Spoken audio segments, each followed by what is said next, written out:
pattern that you see, that was the only pattern that I knew at the time. Okay. And, contrary to popular belief, when I first started playing music, it was not just like, oh, it just came to you. When you say stay human, and when you say that the music brings people back to their own personal truth, what does that mean?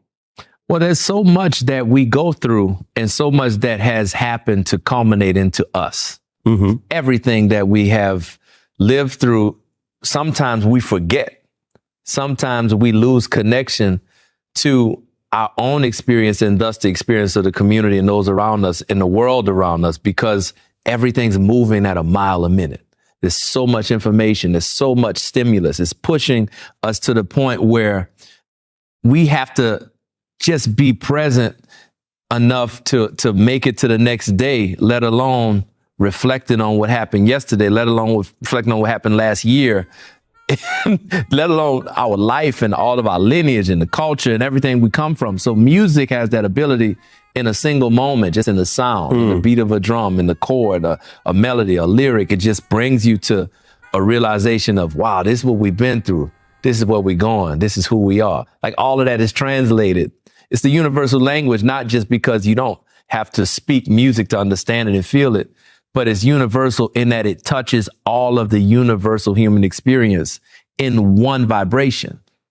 That's what's powerful about music. That's why I do it, because it's like, oh, I can speak to all of this just in a song. Like, I can speak to a world in a song in 3 minutes, or I can write a symphony and it can speak to it. It's endless. It's very exciting. Even just thinking about it, I want to go and create. You've traveled the world and met people, and you speak to people, and you have such a understanding of people and how people come together.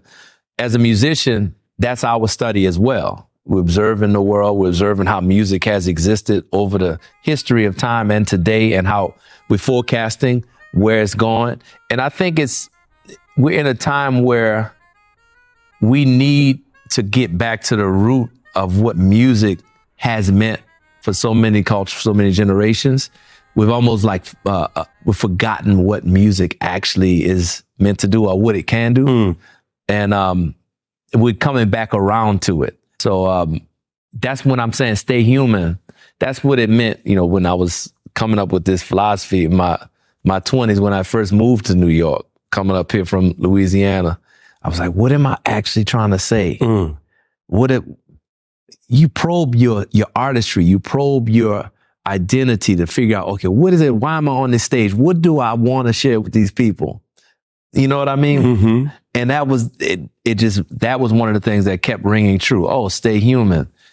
And it just continues to reveal itself even to me. You go to Juilliard, and that's very classical, traditional. How did you navigate that arriving there?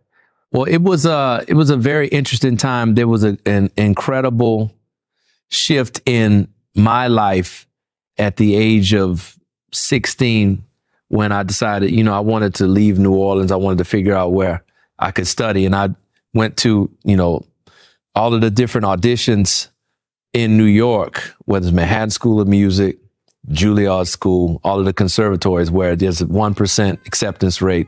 Everybody around the world is trying to get in.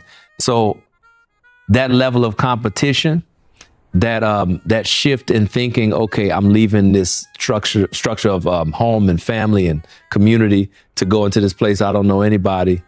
And that was a huge shift. And I arrived and I went to the jazz program and also the classical program.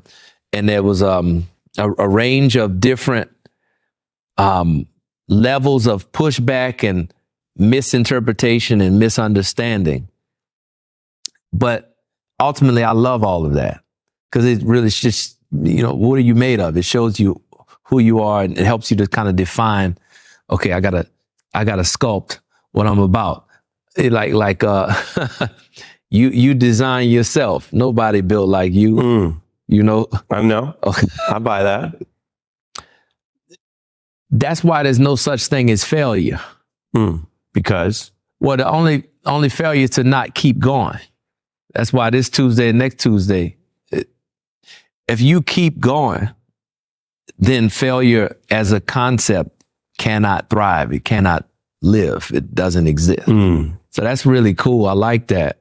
I like that a lot. You said the misunderstandings, or you're navigating that. Did you feel like you were fulfilling your family's legacy or walking away from some aspect of it?